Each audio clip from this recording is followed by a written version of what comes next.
Okay, hello everybody. Thanks for tuning in.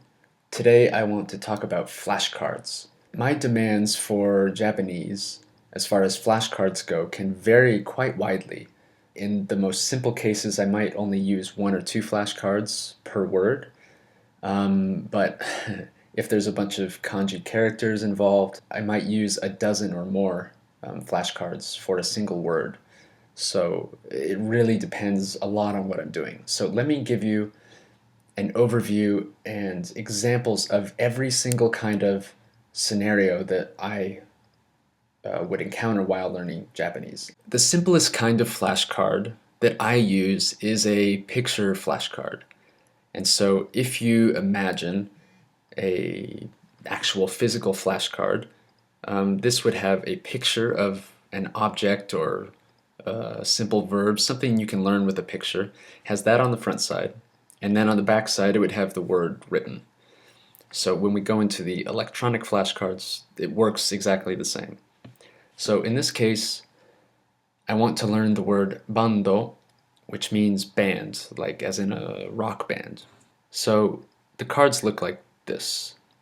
The first one that I'll see is just a picture. My job when I'm studying is to look at this picture and go, okay, what's the Japanese word for this thing? And on the back side, I see the word bando written in Japanese and a recording of the word. バンド、Okay, then I have the reverse of that, which is a comprehension card. And that will just show the word written in Japanese, and I have to know how to say it and what it means. On the back side of that flashcard, I would get, again, that same image and the recording. バンド、So far, this is pretty simple. This is basically no different than how I would learn any other language, say French or Spanish. I just need the word on one side and a picture on the other, and I'm good to go. Let's take a look at another example.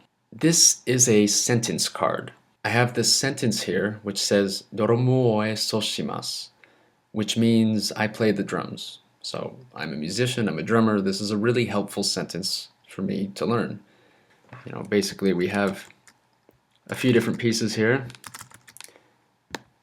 Doramu, that's the word I want to learn. Drums, a little bit of grammar thing that doesn't really work in English. Then we have this piece here, which is to play an instrument. And then this is like the I part of it. This is the verb conjugation. And it doesn't really translate to English, but it doesn't matter. Basically, we have drums, play, I do. So what I can do is take this sentence and then just blank out this doramu word that I want to learn. In terms of flashcards, this would look like this.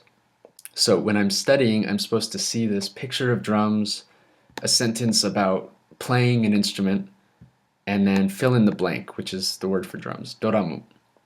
And on the back side, I'll get the word written here, doramu, and then the audio of the word ドラム、 and the sentence. ドラムを演奏します。 I would also have a second card here for comprehension, which shows the word written in Japanese, and on the back side I see the picture, the full sentence, some extra pronunciation info, and recordings of the word and sentence. So far, so good. We're still pretty simple here. I only have two flashcards for this word, and in fact, in this case, it might even be too much, because this word doramu is pretty easy to guess the meaning of it, so I might not even need to test myself on comprehension. I can already tell that it's an English loanword. It's written here in katakana, which is a pretty big hint, and it sounds exactly like drums, so I probably don't even need this comprehension card, and so I can actually turn that off in an option in my flashcard model. This field that says test word alone, that's what's producing that comprehension card. The way that this works is that if there's anything in this field, it'll create that comprehension card, but if it's empty, it won't. In general, production is harder than comprehension. We usually understand more than we can speak. So I always test myself on production, but if it's an easy word that I know I'm going to understand, I might not test myself on comprehension. Another thing that I like to do is reuse the same sentence over and over and over again to learn different aspects about the language. And so this sentence, I play the drums, is a goldmine of information for me because I'm still kind of a beginner in Japanese, and there's a lot that I can learn from this very simple sentence. Let me show how I would learn a little bit of grammar using this same sentence. Let's say that I want to learn this piece at the end, which is the conjugation of the verb. Again, I can use a sentence and then with the blank here for shimasu, and I'll get the same kind of flashcards. So on the front side, I'll see the sentence, missing the last part, and my job is to say, okay, what goes here? Shimasu. Yes, correct. And then on the back, I see shimasu. I'm not going to bother making a comprehension card because I've already seen this shimasu thing in other sentences, so I know what it means when I see it or hear it. I just want to test myself on the production of it, so only one flashcard for that. So far, this has all been quite simple. We haven't used any kanji characters yet. All of these words have been either written in hiragana or katakana, in one of those two alphabets, so we didn't need any characters for it. But what happens if we want to learn a new word with new kanji characters that we haven't seen before? This is where things get tricky, is when we start involving kanji. We can reuse this sentence again to learn another word that involves kanji characters. Let's say that I want to learn the word for playing an instrument, and that is enso. So my flashcards would look something like this. It starts off innocently enough, it looks pretty similar, and we'll see that we have the same production and comprehension cards. We've got this picture here, and we have the sentence with the verb to play blanked out. And on the back side, we'd see that word written in characters. Then we have the comprehension card. Again, it works exactly the same way. I see the characters and I have to know, okay, how do I say this and what does it mean? So the real challenge comes in remembering how to read and write these really complex characters. First of all, look at these things. They're pretty complex if you've never seen anything like this before. You have to absorb it in little chunks. And if you haven't seen it already, I would suggest watching my video that I made about kanji radicals, which explains the techniques I'm using to learn these characters. But the idea is that I'm breaking all of these characters down into lots of little pieces and learning those separately first. And then after having learned all of those separately, I can then put them together into a bigger character, and it won't be so overwhelming. So if I look at this character, this is a new character for me, but all of the pieces are familiar. So I have a pot of boiling water, I have a crown, I have a like TNT explosion device thing, and animal feet. I know all of these pieces, and same thing over here. I have the Three Stooges is this thing on the top, and then this on the bottom is Zeus, the Greek god. And so I already have flashcards that have taught me which image goes to which radical, so I don't need to do that again. But what I do want to do is create a mnemonic image for this whole character. And this is something I didn't discuss in the radicals video, but it's something I've been doing more and more and more, which is creating new mnemonics for combinations of radicals. I think that these four radicals are familiar enough to me that I can get away with just creating one single image for this character. I would make a flashcard that looks like this. The first one that I would see is this image here, and what's this mnemonic image stand for? And on the back side I have the character here. This character roughly means performance.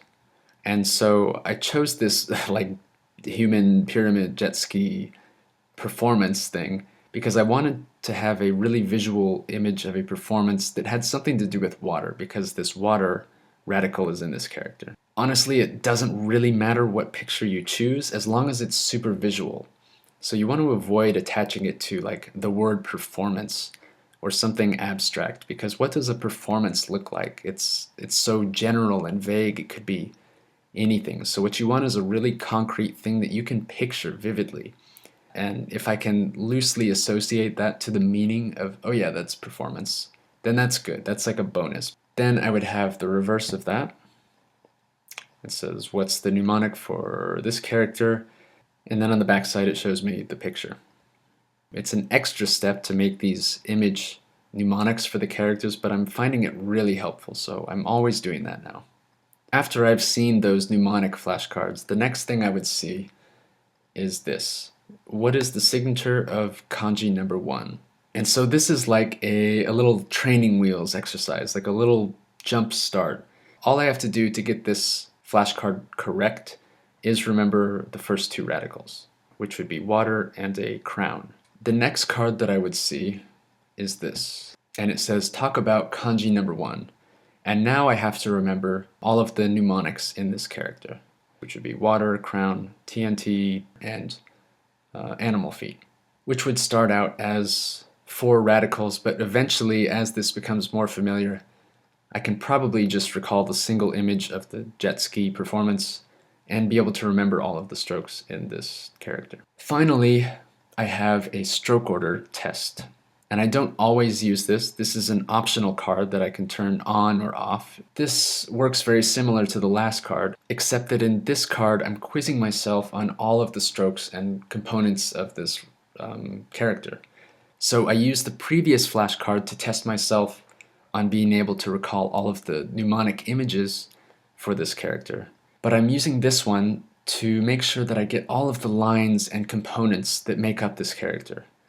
Even if I mess up the order a little bit, it's not a big deal. I'll still mark myself correct. But if I forget a piece of it, like I don't put 1 or 2 of these lines, then I have to mark it wrong and test myself on it again. And that's it for kanji number 1. Then I would have the identical thing for kanji number 2, because this is also new to me. The only one that I wouldn't use for this character is the signature one. Because remember, the signature, I'm just trying to remember the first 2 radicals in this. But this thing is only made of 2 radicals for me, so I don't need to quiz myself on the signature. We have one more flashcard for this word, and the last one is this kanji spelling thing. And all it's asking me to do is, what's the entire kanji spelling? So I have to produce both of these characters correctly. So all in all, we have, let's see, 8 flashcards for this one word, and that is 1, 2, 3 flashcards for the word itself, right? Production, comprehension, and then that final, what's the kanji spelling? And then we have 3 flashcards for kanji number 1, and 2 flashcards for kanji number 2, because we didn't test ourselves on the signature for this one. So we have 8 flashcards, and technically you could count these mnemonic ones also, which makes it 12 flashcards for this one word. One good thing is that these characters get reused, so if you learn them once, you don't have to do all 12 flashcards again if that character shows up in a new word. And so for this final example, I want to show you what I would do if I learned a new word that had familiar characters in it. I want to learn the word ensōsha, which is a performer, like a musical performer. This uses all kanji characters that I'm familiar with. The first 2 are the exact same characters from the last word, and then this last character here basically means like a professional, like a performing professional, let's say. So I know all 3 of these characters, and so I don't need to make 5 billion flashcards to learn these characters. So all I need are the following flashcards. We have this production card, we have the comprehension card, and I have to know what it is and how to say it. The only other card that I need for this is this one, what's the kanji spelling? And then on the back, I need to remember all 3 of these characters. And so that's it. I would only have 3 flashcards for this word. Production, comprehension, and kanji spelling. One thing you may have noticed here is that there was no English or any other language other than Japanese on these cards. Translation is just really not very helpful. And what I mean by that is you can use translation, like when you're learning a new word, it's really helpful to know the translation of it. But when you're trying to build a language in your head and learn how to speak and think in that language. You just want to be in that language all the time. So that's the first thing I would say is avoid translation whenever possible. Second of all, I would say use images. And I basically never make a flashcard anymore without an image. And the reason for that is it makes everything much more, not only fun, but much more memorable. You know, there's been a lot of research done that shows how insanely powerful our visual memories are. If you include an image on each of your flashcards, whether it's an image of that thing itself or an image that corresponds to the story of the sentence, for example, as long as you have some kind of image on there, those memories will stick much, much better. And it's crazy. Like, I can look at flashcards for French that I created like 2 years ago, and I see those images, and I immediately remember those words that I learned forever ago. It's just crazy how strong the visual memory is. So I wouldn't underestimate that. Another thing is audio. As you can imagine, that would be super helpful to have recordings of native speakers, not only saying the words, but the entire sentence.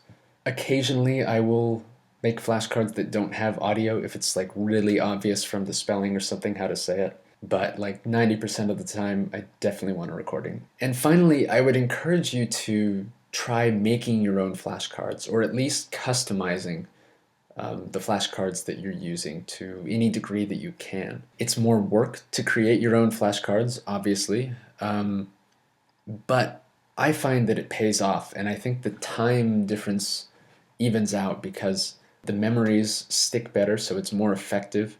It's more customized. It's more fun because you're learning exactly what you want to learn and what you need to learn.